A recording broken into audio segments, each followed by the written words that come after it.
Le quemé la moto a mi novio porque lo vi comprándole ropa a otra chica, pensé que era su amante, pero en realidad era su mamá que se había maquillado muy bonito. La noche que la moto ardió abajo del barranco, el olor a plástico quemado se me quedó pegado en el pelo como un castigo que no pedí. Julián llegó corriendo, con los ojos abiertos como si le hubieran arrancado el piso, y yo me quedé en la puerta fingiendo una sorpresa perfecta. La calle entera se asomó, porque en nuestro barrio el fuego es espectáculo y la desgracia se comparte como pan.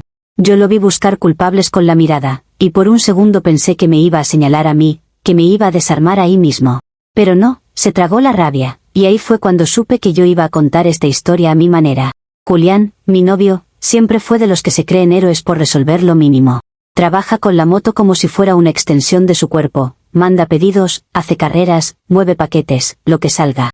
En un barrio periférico como el nuestro, donde todo se consigue, ahorita, y se paga, mañana, esa moto era la única garantía de que no nos íbamos a hundir. Yo no nací para estar contando monedas en una mesa de plástico, y él lo sabía desde el primer día. A mí me gustaba de él esa energía de hombre útil, ese orgullo de yo me encargo. Lo que no me gustaba era que se acostumbrara a que yo lo aplaudiera por hacer lo básico.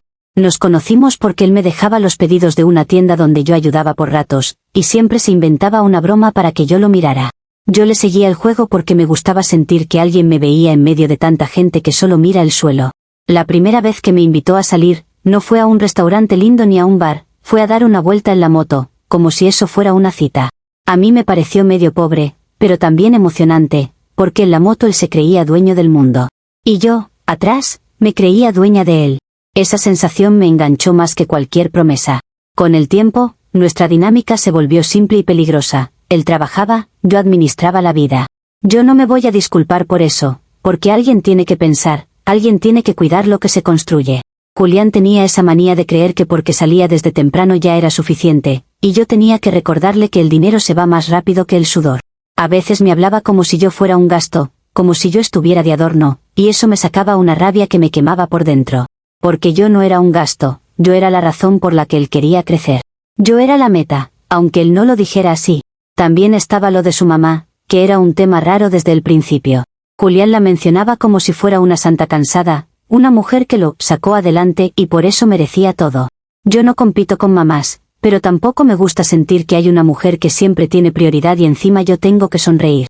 La señora aparecía cuando quería, opinaba cuando quería, y Julián se ponía blandito como pan mojado. Y yo ahí, tragándome comentarios, porque una aprende rápido que discutir con la madre de un hombre es como patear una pared. Pero eso no significa que una no lo know.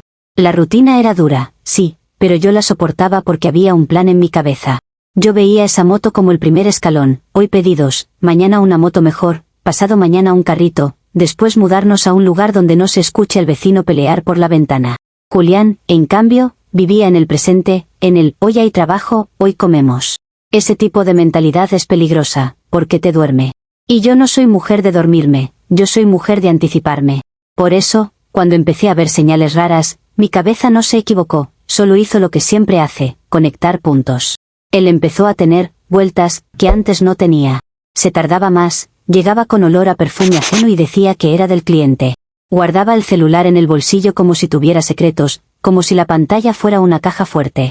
Y yo no soy tonta. Yo sé cómo se comporta un hombre cuando quiere verse bien para otra. Lo vi arreglarse más, peinarse más, ponerse la mejor camiseta para ir a trabajar. Y mientras yo hacía cuentas, él se estaba poniendo lindo para alguien que no era yo. Eso no lo iba a permitir, no después de todo lo que yo invertí emocionalmente en ese proyecto de pareja. El día que todo explotó fue en una tienda de ropa del centro, de esas que ponen maniquíes con ropa bonita para que una se sienta pobre apenas entra. Yo iba a comprar unas cosas baratas, nada especial, cuando lo vi. Vi a Julián de espaldas, con esa postura de estoy resolviendo, y sentí un alivio tonto, como si la vida me estuviera diciendo que yo exageraba. Hasta que lo vi sacar billetes y pagar un conjunto de ropa y un perfume para una chica. Y no era cualquier chica. Era una mujer arreglada, maquillada perfecto, con el cabello brillante, de esas que parecen vivir en otro mundo. Ella se reía, se tocaba la cara, se miraba en el espejo como si se adorara, y Julián ahí, pagando como si fuera su patrocinador. Lo que me pasó fue instantáneo. No fue celos, fue humillación. La sensación de que el piso se abría y yo quedaba como la payasa que creyó que su novio era leal mientras él la exhibía en público. Sentí que la gente me miraba aunque nadie me estaba mirando, que todos sabían algo que yo no y lo peor, Julián ni siquiera volteó a ver si yo estaba ahí. Ni una mínima culpa, ni una duda. Era como si esa compra fuera normal, como si ya lo hubiera hecho antes. Ahí fue cuando el cerebro me hizo clic y me lo dijo clarito: si él puede jugar conmigo, yo puedo enseñarle quién manda en esta relación. Yo no lo enfrenté en la tienda, porque yo no soy de hacer escándalos baratos donde una termina llorando y la otra termina ganando. Yo me tragué todo, salí, respiré hondo y me fui a casa con la mente fría. En el camino, cada ruido de moto me sonaba a traición. Me repetía que no iba a ser como esas mujeres que se quedan esperando a que el hombre llegue a explicar, porque la explicación siempre es una mentira con maquillaje. Yo necesitaba una acción, algo que lo golpeara donde de verdad le doliera. Porque si un hombre siente que puede hacer lo que quiera, lo hace. Y yo no iba a criar a un hombre así. La moto era su orgullo, su trabajo y su libertad. Si yo le quitaba eso, le quitaba el escenario donde él se cree importante. Además, era lógico, sin moto, ¿cómo iba a ir a ver a esa chica? ¿Cómo iba a jugar a dos bandos? Yo no estaba destruyendo por destruir, yo estaba cortando un camino. Y si a alguien le parece extremo, es porque no entienden lo que es vivir con un hombre que te deja con la duda y con la vergüenza. Yo estaba defendiendo mi lugar. El respeto no se pide con por favor, el respeto se impone cuando el otro ya decidió faltarte. Esa noche, esperé a que Julián se fuera a dormir con esa tranquilidad de gente que no se siente culpable. Yo salí con una calma que hasta a mí me sorprendió. Empujé la moto con el corazón acelerado, pero no de miedo, sino de certeza. La llevé hacia el borde del barranco que está por donde nadie pasa a esa hora, y cada paso era como si estuviera empujando también mi paciencia. Cuando la moto se fue hacia abajo, sentí una satisfacción limpia, como cuando uno por fin hace justicia. El golpe sonó seco y, aunque me temblaron las manos, yo ya estaba decidida. Saqué el combustible que había guardado, lo derramé con cuidado, y prendí el fuego como si estuviera cerrando un capítulo. Me quedé mirando cómo el fuego se comía el asiento, cómo las llamas lamían el metal, cómo lo que era su herramienta se convertía en chatarra. No lloré. ¿Por qué lloraría? El que provoca la tragedia no es el que ejecuta el castigo, es el que da la razón para hacerlo. Yo volví a la casa, me lavé las manos, respiré profundo, y practiqué mi cara de sorpresa. Porque una cosa es defenderse, y otra es dejar que te atrapen. Yo no podía permitir que él me pusiera de villana cuando él era el que estaba jugando. Cuando Julián se enteró, fue como ver a un niño al que le rompieron su juguete favorito. Salió corriendo, gritó, preguntó quién, acusó a medio barrio. Yo fui detrás como una novia preocupada, preguntando qué pasó, abrazándolo por la espalda, diciéndole que, tranquilo y que, ya veremos. La gente murmuraba, los vecinos opinaban, y yo solo pensaba en la escena de la tienda, en esa mujer perfecta recibiendo cosas que a mí me costaba pedir. Julián se desplomó en una piedra y se agarró la cabeza. Y yo, por dentro, me repetía que era necesario, que era la única forma de detenerlo. Al día siguiente, como si la vida tuviera un sentido del humor cruel, Julián me confesó lo de la compra. Me dijo que la mujer de la tienda era su mamá. Su mamá.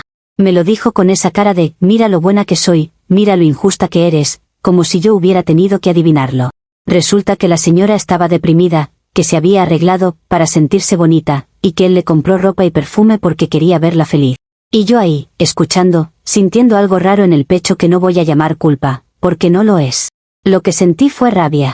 Rabia de que él me dejara en la oscuridad, rabia de que me pusiera a mí en la posición de reaccionar sin información, rabia de que él espere que yo sea calmada cuando él anda haciendo escenas ambiguas en público. Julián empezó a llorar, a decir que ahora no podía trabajar, que cómo íbamos a pagar las cosas, que su mamá no tenía nada que ver.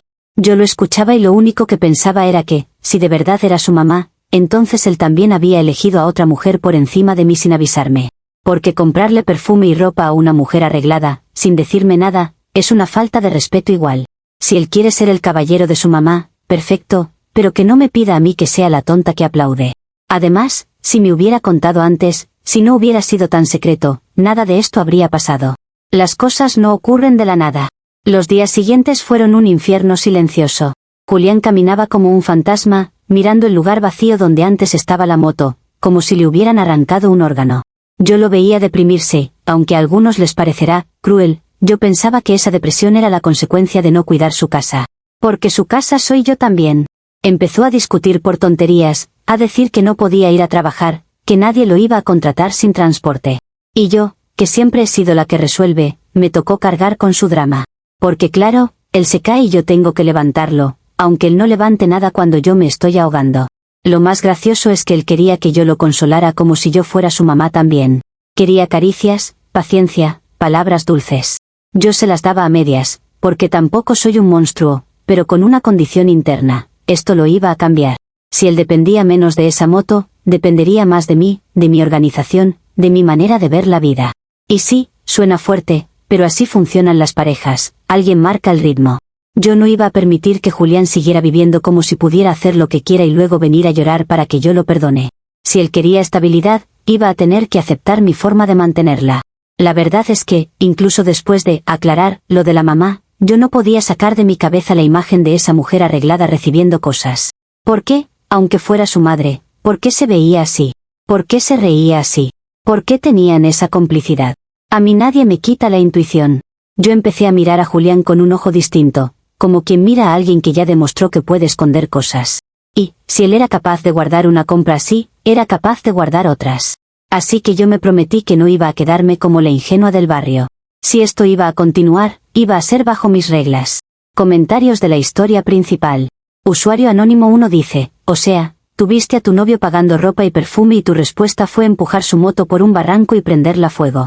No lo enfrentaste, no preguntaste, no investigaste nada, solo te montaste una película y quemaste el único sustento de la casa. Y encima vuelves a tu casa a practicar cara de sorpresa como si eso fuera de persona normal.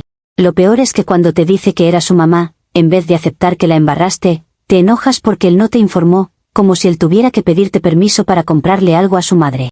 Respuesta de la OP, mira, tú hablas como si yo viviera en un cuento donde los hombres son transparentes y las mujeres tenemos tiempo para sentarnos a dialogar con té. Julián no estaba comprando pan, estaba comprando perfume y ropa a una mujer arreglada y riéndose como si nada, en una tienda pública, sin decirme una sola palabra antes. Si a ti te gusta que te vean la cara y quedarte esperando explicaciones, allá tú. Yo reaccioné como reacciona alguien que no está dispuesta a que la humillen y luego le digan, ay, era mi mamá, como si eso arreglara la vergüenza. Y sí, practiqué mi cara de sorpresa porque no voy a darle a nadie el gusto de verme derrotada. Usuario anónimo 2 dice, tu lógica es enferma, sin moto no puede ir a ver a la amante, pero sin moto tampoco puede ir a trabajar, o sea, te disparaste al pie y todavía te crees estratega. Dices que, administras la vida, pero eres un incendio con patas, literalmente. Lo empujaste a la depresión y aún así te las das de salvadora, como si tu acto fuera un castigo necesario. Eres el tipo de persona que destruye y luego se pone a dar abrazos para salir en la foto. Respuesta de la OP, qué dramático te pones para alguien que solo lee una historia desde su celular. Yo no soy un incendio con patas, yo soy alguien que entiende que las consecuencias son lo único que hace que la gente cambie. Julián estaba cómodamente haciendo sus vueltas y sus secretos, y yo le corté esa comodidad. Si él se deprimió, es porque se dio cuenta de que ya no puede vivir como niño. Y si yo lo abrazo o lo acompaño, es porque soy suficientemente madura para resolver incluso lo que otros provocan con su falta de claridad. Ustedes quieren una villana perfecta para insultar, pero yo soy la única que está sosteniendo esta casa mientras él se quiebra. Actualización 1. Ha pasado 2 semanas desde la última actualización. 2 semanas parecen poco cuando uno lo dice rápido, pero en una casa que vive al día, 2 semanas son una eternidad. El primer golpe fue simple, Julián dejó de salir temprano. Se levantaba, miraba la esquina donde antes estaba la moto y se quedaba sentado como si el aire le pesara. Al principio decía que iba a conseguir trabajo, a pie, que iba a buscar algo cerca, pero los días pasaban y lo único que conseguía eran negativas y caras de lástima. Yo lo veía apagarse y me empezaba a desesperar, porque una cosa es que él sufra, y otra es que su sufrimiento nos arrastre a los dos. El alquiler no se paga con lamentos. El casero, un señor que no sonríe ni cuando le pagan, empezó a rondar más seguido. Primero fue una pregunta inocente, luego fue un recordatorio con tono amenazante, y después fue una visita directa a la puerta con esa frase que te congela, que si no pagamos, nos vamos. Julián intentó hablar con él como si fueran amigos, como si la vida se solucionara con una palmadita. Le dijo que estaba pasando un mal momento, que la moto se había quemado, que iba a resolver. El casero lo miró como se mira a alguien que está inventando excusas y le soltó que a él no le interesan tragedias ajenas. Yo estaba detrás escuchando y sentí como se me calentaba la sangre, porque yo no iba a permitir que nos echaran como perros. Ahí entendí que, si Julián no podía sostener, me tocaba a mí mover las piezas. Julián entró a la casa y se tiró en la cama como si lo hubieran golpeado. Empezó a decir que no servía, que sin moto no era nadie, que todo se había ido a la basura. A mí me dan alergia esos discursos de víctima, pero me los tuve que tragar porque no tenía tiempo para educarlo emocionalmente. Le dije que se levantara, que comiera algo, que pensara, que buscara alternativas. Él me respondió con una mirada vacía y eso fue lo que me asustó, porque un hombre vacío es un hombre que deja que otros decidan por él. Y yo no quería que el casero decidiera por nosotros. Yo quería decidir yo. Yo tengo un tío que trabaja en una fábrica, de esas que producen piezas y huelen a metal y a aceite rancio. No es un lugar bonito, pero paga, y cuando uno está contra la pared, la estética se vuelve un lujo. Yo fui a verlo sin Julián, porque si yo lo llevaba, mi tío lo iba a oler la desesperación y le iba a ofrecer menos. Le hablé como quien está haciendo un favor a la familia, que Julián era un buen muchacho, que necesitaba una oportunidad, que la moto se había perdido por mala suerte. Mi tío me escuchó con cara de, me estás metiendo un problema, pero al final aceptó, porque a mí me quiere y porque él también entiende la vergüenza de quedarse sin techo. Yo salí de ahí sintiéndome magnánima, como si estuviera salvando una vida. Cuando le dije a Julián que ya tenía trabajo, él no saltó de alegría. Me miró con miedo, como si el trabajo fuera una sentencia. Yo le expliqué que era en la fábrica de mi tío, que iba a tener que aguantar, que no era para siempre, que era para salir del hueco. Él empezó con que la fábrica es peligrosa, con que se escuchan historias, con que hay máquinas, con que el horario es pesado. Yo lo escuché y lo que pensé fue, qué cómodo es tener miedo cuando otros están pagando la cuenta. Le dije que no podía ponerse exquisito, que la vida no nos estaba dando opciones. Él aceptó, pero lo hizo como quien se rinde, y eso me irritó más que si me hubiera discutido. Porque la resignación es una forma de manipular también. El primer día, Julián volvió con las manos raspadas y el cuerpo cansado como si hubiera peleado. Me contó que el supervisor gritaba, que los obligaban a apurarse, que había piezas calientes y ruido todo el tiempo. Yo lo miré y en vez de sentir pena, sentí un tipo de satisfacción amarga, porque al fin estaba entendiendo lo que es ganarse el día. Le dije que se cuidara, que no se distrajera, pero también le dije que no podía renunciar. Él me pidió que lo entendiera, que estaba al límite, y yo le respondí que el límite era quedarnos sin casa. A veces la gente necesita que le hablen así, aunque lloren. La semana avanzó y el problema del alquiler seguía respirándonos en la nuca. El salario de Julián en la fábrica no iba a llegar hasta fin de mes, y el casero no iba a esperar, fin de mes. Yo empecé a hacer cuentas de nuevo, a recortar comida, a estirar arroz, a apagar luces, a caminar en vez de pagar pasajes. Pero igual no alcanzaba. Y entonces me vi en esa situación que nadie elige pero que la vida te pone encima. Tenía que conseguir dinero rápido. Yo no iba a ir a pedirle a la mamá de Julián, porque no soy mendiga ni voy a darle a esa señora el gusto de verme abajo. Tampoco iba a pedirle al casero compasión, porque la compasión es humillación disfrazada. Yo necesitaba una solución limpia, y la solución estaba en la misma fábrica. Mi tío maneja una caja chica para gastos pequeños. Yo lo sé porque él se jacta de que en su fábrica todo está controlado, pero yo también sé que el control es una palabra que se dice para dormir tranquilo. La primera vez que vi esa caja, no lo pensé como robo. Lo pensé como préstamo familiar. Yo estaba literalmente sosteniendo el techo de todos, y mi tío, con su negocio, podía aguantar un bache mínimo. Además, yo iba a devolverlo cuando Julián cobrara, o cuando resolviéramos algo. Era temporal, una medida de emergencia, como esas cosas que uno hace cuando no quiere perderlo todo. Así me lo repetí, porque era verdad. La primera vez que lo hice fue rápido. Entré cuando mi tío se distrajo, vi los billetes doblados, tomé una cantidad pequeña, la metí en mi bolso y salí con el corazón acelerado. No sentí culpa, sentí urgencia. Fui directo a pagar una parte del alquiler para que el casero no viniera con sus amenazas. Esa noche Julián me preguntó de dónde salió el dinero y yo le dije que había vendido unas cosas viejas. Él me creyó porque él quiere creer, porque es más fácil que aceptar que la vida te obliga a decisiones feas. Y yo no iba a darle detalles, porque mientras menos sepa, menos se mete. Yo estaba resolviendo, y él ya tenía suficiente con sobrevivir la fábrica. El problema de robar una vez es que al día siguiente la realidad no se detiene. Julián llegó con noticias peores. En la fábrica casi se corta un dedo un compañero por una máquina que no tenía protección. Me lo dijo con la voz temblorosa, como si me estuviera advirtiendo que él podía ser el siguiente. Yo lo abracé, le dije que se cuidara, que estuviera atento, que no se confiara, pero por dentro pensé que no podía permitirme perder ese ingreso, por mínimo que fuera. Si Julián se iba de la fábrica, se acababa la esperanza de pagar el mes siguiente. Así que mi solución temporal empezó a convertirse en un plan, cubrir lo que faltara hasta que él cobrara, y luego ya veríamos. Solo que, luego, nunca llega cuando estás atrapada. Volví a la fábrica a visitar a mi tío con la excusa de llevarle almuerzo a Julián. Lo hice para que nadie sospechara. Entré sonriendo, saludando, fingiendo normalidad, y esperé el momento en que la oficina quedara sola. Saqué un poco más de la caja chica, porque el casero había dicho que quería el resto del alquiler en pocos días. Me dije que era la última vez. Siempre es la última vez cuando una se está mintiendo para seguir. Salí con el bolso un poco más pesado y el estómago un poco más apretado, pero también con la tranquilidad de que nadie nos iba a votar esa semana. Eso, para mí, era suficiente justificación. Pero entonces pasó algo que no calculé. Mi tío empezó a notar. No al principio, no con la primera falta, sino con el patrón. Lo vi más tenso, contando billetes con la ceja fruncida, hablando con el supervisor en voz baja. Empezó a poner candados, a revisar recibos, a preguntar por gastos que antes ni miraba. Yo me di cuenta de que estaba jugando con fuego, y eso me dio una adrenalina rara, porque yo ya venía de una historia de fuego literal. La diferencia era que ahora el fuego podía quemarme a mí. Julián, mientras tanto, seguía hundiéndose, porque el trabajo lo estaba rompiendo por dentro y por fuera. Y yo, en vez de poder apoyarlo de verdad, estaba ocupada cubriendo agujeros con un delito que crecía. Una noche, el casero volvió. Esta vez no solo vino a amenazar, vino a decir que tenía a alguien más interesado en el cuarto, que si no pagábamos completo en 2 días, nos sacaba.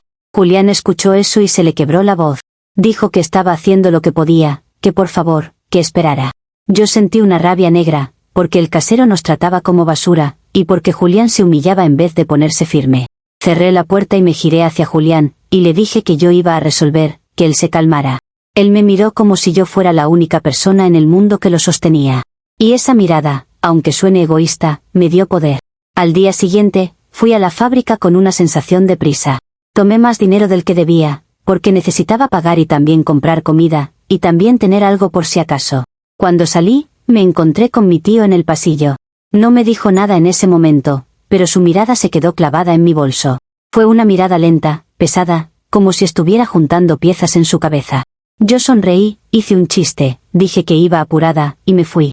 Pero mientras caminaba, sentí que el aire estaba cambiando. Como si ya no fuera solo el casero el que amenazaba, sino también el lugar donde Julián trabajaba. Esa noche, Julián llegó más tarde de lo normal. Traía la camisa sucia y una expresión que no le había visto antes.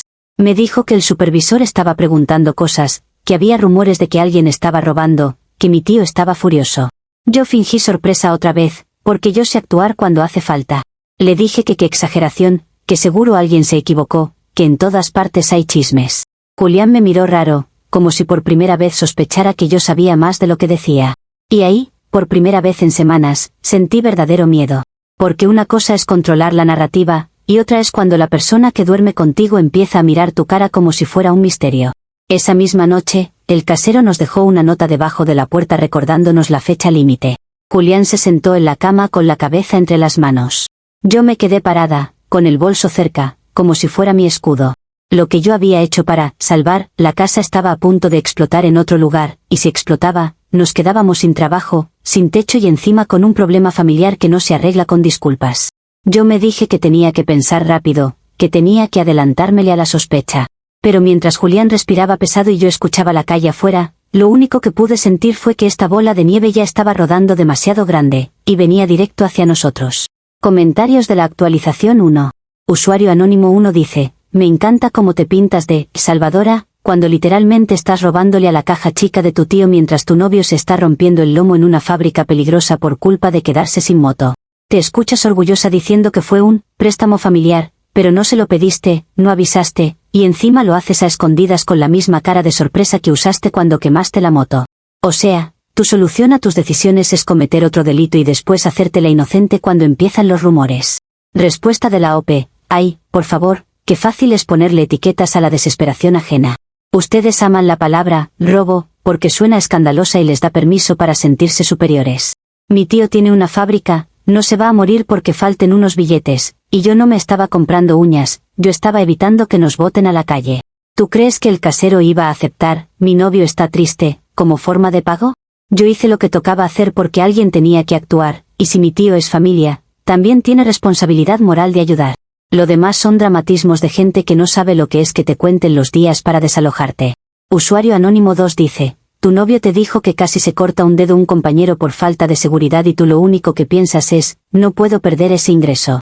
No lo ves como persona, lo ves como herramienta, igualito que la moto que quemaste. Y ahora lo estás metiendo en un lío peor porque si tu tío descubre que faltó plata, ¿a quién crees que van a culpar primero? Al empleado nuevo, a Julián. Felicidades, tu plan no solo los puede dejar sin techo, También puede dejarlo con una denuncia encima. Respuesta de la OP: mira, no me vengas con ese discurso de, no lo ves como persona, porque yo soy la única que está viendo la realidad completa. Si Julián pierde ese trabajo, ¿quién lo va a mantener? ¿Tú? ¿Los comentaristas? Nadie. Yo estoy pensando en el techo y en la comida, porque sin eso no hay salud mental que aguante. Y lo de que culpen a Julián es una exageración para meter miedo. En una fábrica siempre desaparece dinero y siempre aparece alguien más culpable, así funcionan esos lugares. Además, Julián tiene boca para defenderse, y si no la usa, no es mi problema. Yo no lo estoy hundiendo, yo lo estoy empujando a sobrevivir, aunque a ustedes les parezca feo. Actualización 2. Ha pasado 10 días desde la última actualización. El día que explotó lo de la caja chica no empezó con gritos, empezó con un silencio raro en la fábrica. Julián salió de la casa temprano, con la cara apretada, como si se hubiera tragado una piedra. Yo lo vi ponerse la camiseta con el logo y pensé que, por fin, todo estaba entrando en una rutina soportable. Incluso me permití creer que mi tío se había calmado con sus conteos y sus candados. Pero la vida tiene una forma muy cruel de recordarte que cuando una cosa se sostiene con mentiras, no se sostiene, solo se demora en caerse. Julián llegó a media mañana, algo que nunca pasaba, y cuando lo vi entrar supe que venía malo. Tenía los ojos rojos, no de llorar bonito, sino de aguantar rabia. Me dijo que mi tío lo había mandado a llamar a la oficina, frente a todos, como si fuera un delincuente. Yo intenté que me contara con calma, pero él hablaba atropellado, como si cada palabra le diera vergüenza. Me describió el pasillo lleno de gente, el supervisor parado como juez, y mi tío con la cara de piedra. Y a mí, en vez de darme pena, me dio ese frío de, ya nos alcanzó. Mi tío, según Julián, le sacó un cuaderno con números y empezó a señalar faltantes como si fueran balas. Le dijo que desde que Julián entró, la caja chica había tenido huecos raros. Le soltó que ya estaba cansado de irresponsables, y que él no iba a financiar vicios ajenos. Julián le juró que no había tocado nada, que él ni sabía dónde guardaban eso. Pero mi tío no escuchaba, porque mi tío se escucha a sí mismo, y eso es peor que un insulto. Lo peor fue que la acusación no fue privada, fue un espectáculo, como si la humillación fuera parte del castigo. Yo me quedé en la casa escuchando y, mientras él hablaba, me di cuenta de algo que me dio coraje. Julián dijo que mi tío mencionó cosas que yo le había contado antes, cosas que yo había dicho cuando estaba molesta. Yo, en días de estrés, le había hablado a mi tío de la pereza de Julián, de su ánimo bajo, de que se rendía fácil. No lo dije para destruirlo, lo dije para explicar por qué necesitábamos ayuda, porque nadie ayuda si no siente que está salvando a alguien. Pero mi tío tomó esas frases como evidencia, como si yo hubiera firmado un documento. Y ahí entendí que mis propias palabras se habían convertido en una soga. Julián me dijo que mi tío lo despidió ahí mismo, con el portón abierto y todos mirando. Le devolvieron su casco como si le devolvieran una etiqueta de fracasado. El supervisor, que antes lo trataba como pieza reemplazable, esta vez lo trató como basura contagiosa. Nadie se metió, porque en esos lugares la gente no defiende a quien ya señalaron. Julián salió con la cabeza baja, escuchando risas por detrás, y yo me lo imaginé como si lo estuvieran empujando otra vez por un barranco, solo que esta vez era su nombre el que caía. Cuando terminó de contarme, me miró esperando algo de mí, una reacción que lo sostuviera. Yo podría decir que me quedé en shock, pero no voy a actuar como si no supiera cómo funcionan las cosas. Yo sabía que la caja chica faltaba, yo sabía que mi tío estaba contando, y yo sabía que Julián era el blanco perfecto. Lo que no esperaba era la velocidad con la que lo convirtieron en culpable oficial. Y, por un segundo, pensé en confesar, en soltar la verdad, en decir que yo había tomado ese dinero para pagar el alquiler. Pero la imagen que me vino fue otra, mi tío mirándome como ladrona, Julián mirándome como traidora, el barrio mirándome como loca. Yo no iba a entregar mi cuello al filo por un hombre que, igual, se estaba quebrando solo. Así que me quedé callada. No por maldad, sino por instinto. Porque en esta vida, cuando la casa se está incendiando, uno no se pone a discutir quién encendió el fósforo, uno busca por dónde salir sin quemarse. Yo le dije a Julián que mi tío estaba exagerando, que seguro era un error, que debíamos hablarlo luego. Julián me respondió que no había, luego, que lo sacaron como ladrón y eso no se borra. Y yo lo vi hundirse más, no solo por el despido, sino por la mirada social que viene pegada a la palabra robo. Esa palabra, en nuestro barrio, te cambia la piel. La tarde se puso peor cuando el casero apareció como si tuviera un radar para el desastre. Llegó con su cara de fastidio y preguntó por el dinero que faltaba, como si ya supiera que algo se rompió. Julián intentó explicarle que lo despidieron y que pronto iba a conseguir otra cosa. El casero no quiso escuchar, porque el casero no escucha historias, escucha billetes. Dijo que la fecha límite seguía en pie y que él no alquila con pasión. Yo sentí que la garganta se me cerraba, porque el círculo se estaba cerrando de verdad. Julián, esa noche, no fue el mismo. Caminaba por la casa como un animal golpeado, mirando las paredes como si fueran a caérsele encima. Me dijo que en la fábrica lo van a comentar, que la gente va a decir que él robó, que nadie lo va a contratar. Yo lo escuchaba y lo que veía era el efecto dominó. Sin trabajo no hay alquiler, sin alquiler no hay casa, sin casa no hay nada. Y él no entendía que su tristeza no era lo que nos iba a matar, era su inmovilidad. Le pedí que respirara, que pensara en soluciones, que llamara a alguien. Y fue ahí cuando él dijo una frase que me revolvió el estómago, que iba a llamar a su mamá. Cuando Julián dijo, mi mamá, yo sentí una irritación automática. No por la ayuda, sino por el símbolo. Porque siempre que Julián se rompe, termina buscando la falda de doña Elena, como si yo no existiera. A mí no me gusta competir con una madre, pero tampoco me gusta que me dejen fuera cuando se trata de sobrevivir. Julián agarró el celular y se fue al patio, creyendo que yo no iba a escuchar. Pero las paredes en estas casas son delgadas, y además yo no soy ciega ni sorda cuando algo me importa. Me pegué a la ventana y escuché su voz temblorosa pidiendo dinero, diciendo que lo acusaron de robo, que nos van a votar, que por favor. Lo que me encendió no fue la petición, fue el tono. Ese tono suave, casi dulce, que conmigo no usa cuando yo le exijo claridad. Conmigo se pone defensivo, pero con ella se vuelve niño. Yo escuché que decía que necesitaba ayuda urgente, que no tenía a quien más recurrir. Y en mi cabeza, sin que yo lo buscara, se armó la película completa. Julián volviendo a esconder cosas, Julián usando una llamada para tapar otra, Julián hablando con la amante, pero poniendo mamá, para que yo no sospeche. Porque después de lo de la tienda, yo ya no confío en la coincidencia. Yo confío en patrones. Esa noche casi no dormí. Me quedé mirando el techo, repasando cada gesto, cada pausa, cada palabra de la llamada. Pensé en la mujer arreglada en la tienda, en el perfume, en la risa. Pensé en Julián siendo acusado de ladrón, y como una persona que se siente acorralada busca refugio en lo que le da ego. Y si él tenía a otra, esa otra iba a venir a la casa, porque cuando los hombres están desesperados, mezclan sus vidas como si nada. Yo no iba a permitir que una desconocida llegara a humillarme en mi propia puerta, justo cuando el barrio ya estaba oliendo sangre. A los pocos días, el barrio se enteró del despido. No sé quién habló primero, pero aquí las noticias corren más rápido que el internet. Empezaron a mirarnos distinto, a saludarnos menos, a mirar a Julián con esa mezcla de morbo y desprecio que tiene la gente cuando cree que alguien cayó. Julián se encerró todavía más, y eso me dejó a mí en primera línea con el casero y con los vecinos.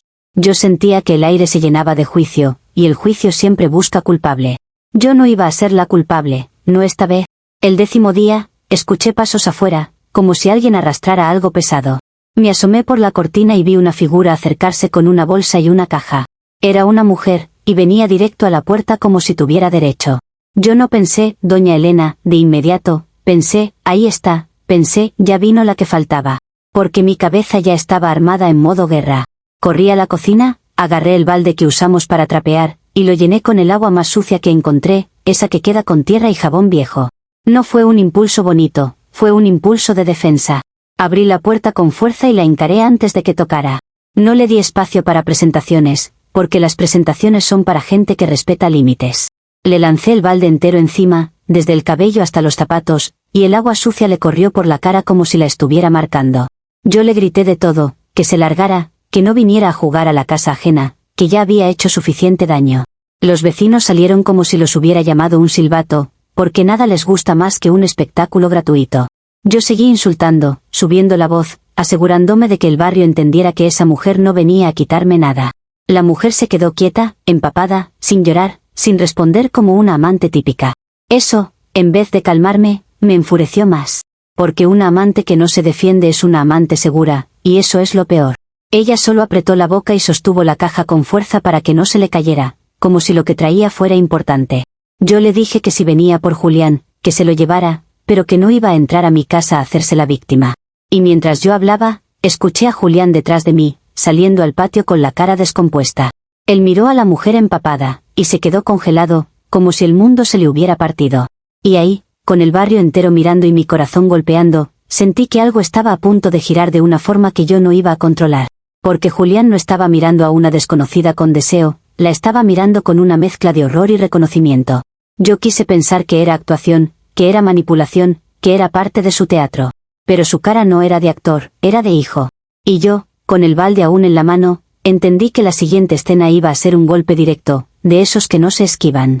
Comentarios de la actualización 2.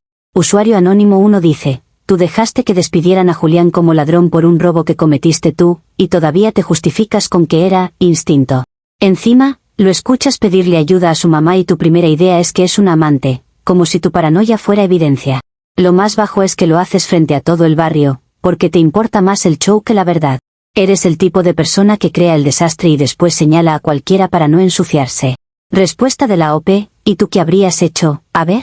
¿Ir corriendo a confesar para que mi tío me arruiné la vida y el casero nos vote igual? Julián ya estaba marcado, y una confesión no iba a limpiar su nombre, solo iba a agregar otro culpable y más caos. Y lo de la llamada no fue paranoia, fue una reacción normal cuando tu novio ya te hizo vivir escenas ambiguas en público. Si esa mujer venía con intenciones limpias, entonces también debía entender que llegar a mi casa así, sin avisar, es una provocación. Usuario anónimo 2 dice: tu tío acusó a Julián porque tú misma lo pintaste como irresponsable, y luego te quedaste callada para salvarte.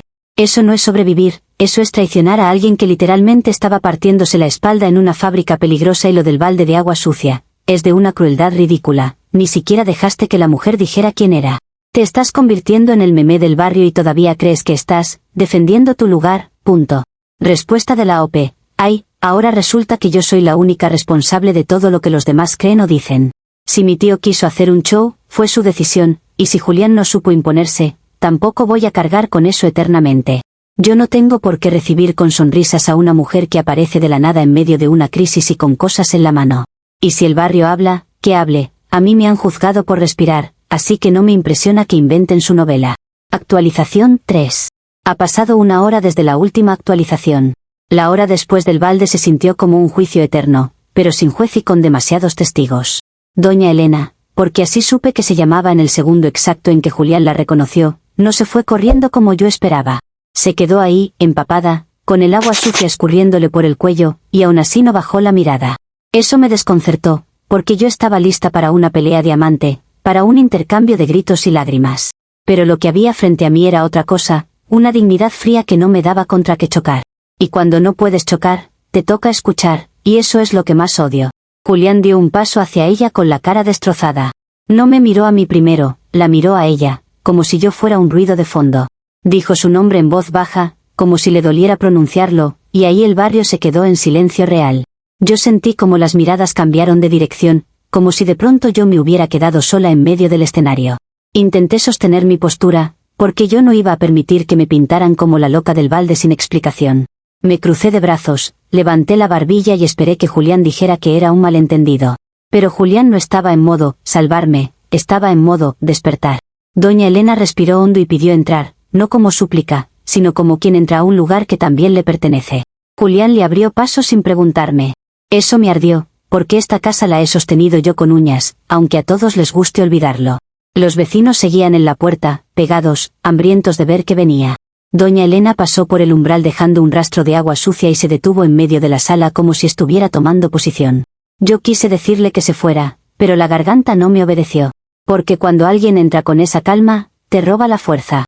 Ella se giró hacia mí y me miró directo. No me insultó, no me devolvió el balde, no me gritó, loca, que es lo que el barrio esperaba. Solo me preguntó, con una voz baja, si yo de verdad pensaba que Julián iba a traer a una amante a mi puerta en medio de un posible desalojo. Esa pregunta fue como una bofetada silenciosa, porque me dejaba sin el libreto de víctima. Yo intenté responder con algo sarcástico, pero me salió una defensa torpe, de esas que suenan vacías. Doña Elena no se rió, solo suspiró como quien ya ha visto demasiadas versiones de lo mismo. Y en ese suspiro, sentí que estaba empezando a perder la narrativa. Entonces soltó su identidad completa, sin drama, con una claridad que hizo que el aire se volviera pesado. Dijo que era la mamá de Julián, que venía porque su hijo le pidió ayuda, y que ella no iba a dejarlo en la calle. El barrio, desde la puerta, murmuró como una ola, y yo sentí que el piso se me movía.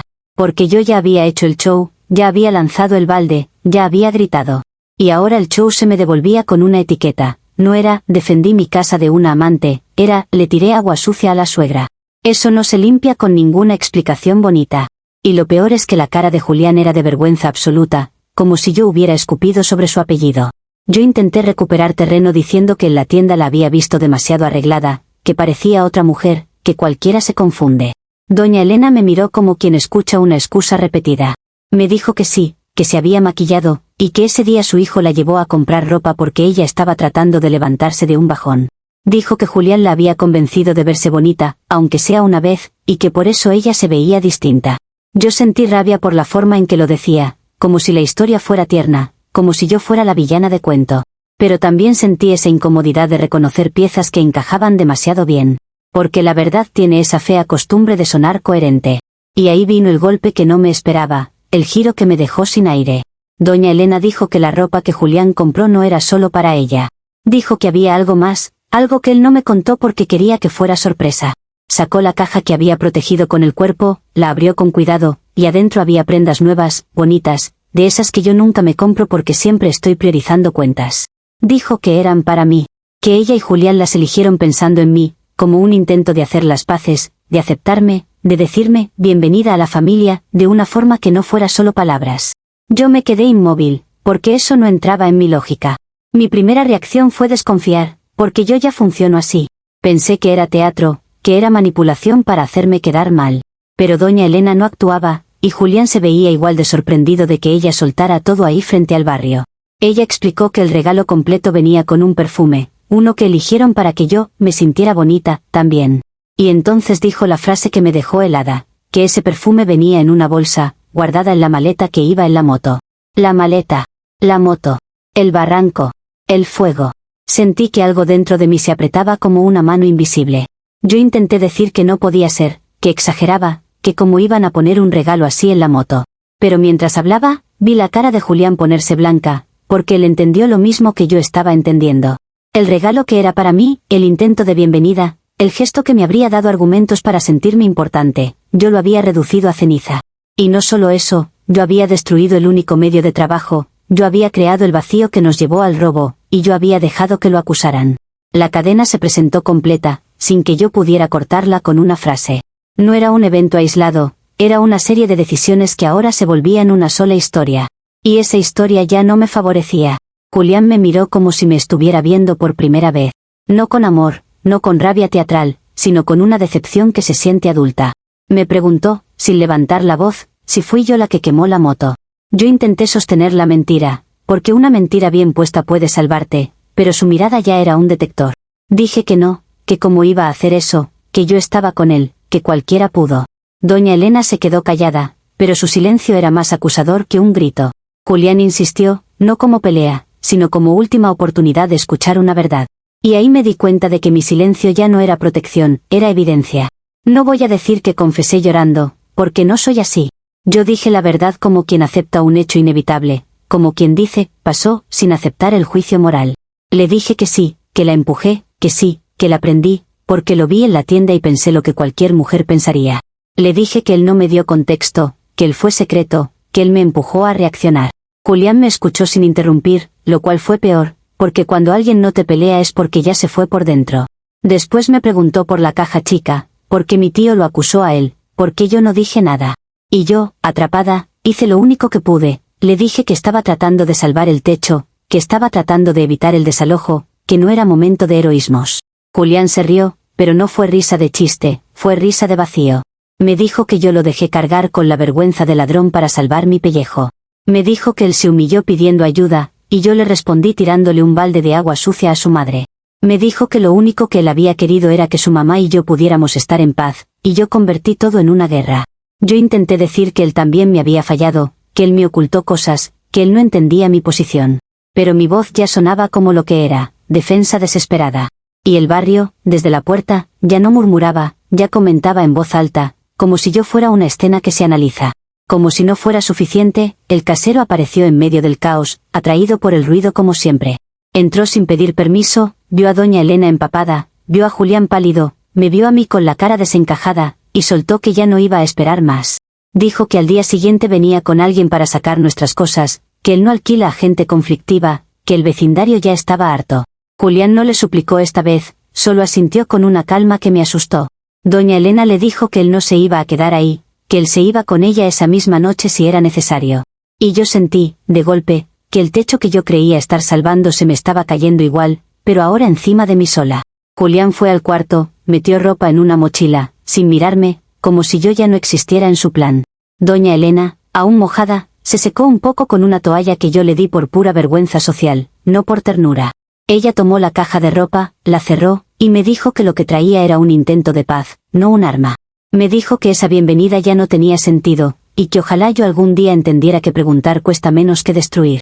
Yo quise responder con algo hiriente, porque así me protejo, pero no me salió. Porque cuando alguien te pega con dignidad, el insulto se te queda chiquito. Julián volvió a la sala y me miró por última vez. Me dijo que se iba, que no podía seguir con alguien que lo empuja al abismo y luego le pone la soga. Me dijo que lo acusaron de ladrón, y yo lo dejé solo, y eso no se perdona. Yo quise decirle que él también me dejó sola cuando me hizo sentir humillada, pero mi argumento se quebró en mi boca. Porque humillación no es excusa para destruir una vida. No lo dije como arrepentimiento moral, lo digo como realidad. No sirve de nada gritar, me provocaste, cuando el otro ya está caminando hacia la puerta. Doña Elena lo tomó del brazo, no como niño, sino como hijo que necesita volver a un lugar seguro. Cuando se fueron, el barrio se quedó con el silencio raro de después del espectáculo. Yo cerré la puerta con manos temblorosas y me apoyé en ella como si así evitara que todo se desmorone. Miré la casa y ya no se sentía casa, se sentía escenario vacío. Mi tío iba a enterarse de todo, mi familia iba a comentar, el casero iba a venir, y yo iba a quedarme con la etiqueta que nadie quiere, la mujer que quemó su propio regalo y destruyó su propia estabilidad. Y sí, pensé, debí preguntar antes. Pero en ese momento, esa lección no me alimentaba ni me daba techo. Solo me dejaba sola, esperando el desalojo, con el eco de una moto ardiendo que ya ni siquiera podía justificar con orgullo. Comentarios de la actualización 3. Usuario anónimo 1 dice, no solo quemaste la moto, también quemaste tu propia oportunidad de caerle bien a Doña Elena, porque la ropa, de bienvenida, era para ti. La escena es perfecta. Tiras agua sucia a la suegra y luego te enteras que el regalo estaba en la maleta de la moto que tú misma volviste ceniza. Y todavía intentas decir que, cualquiera se confunde, como si eso borrara que dejaste que acusaran a Julián de ladrón. Te quedaste sin novio, sin casa y sin dignidad, y lo peor es que te lo ganaste paso a paso. Respuesta de la OP. Qué cómodo resumir una vida en 4 frases para sentirte juez. Yo no me gané nada. Yo reaccioné con la información que tenía y con la presión que ustedes no sienten desde una pantalla. Si Doña Elena quería paz, pudo venir como persona normal, no aparecer de golpe cuando ya había rumores y amenazas de desalojo. Y lo de la maleta fue mala suerte, porque nadie planea que su vida se convierta en un chiste kármico para entretenimiento ajeno.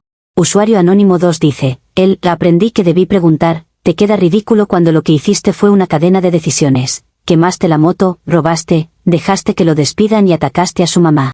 No es un error, es un patrón. Cuando algo te da miedo o te hiere el ego, destruyes y luego te escondes.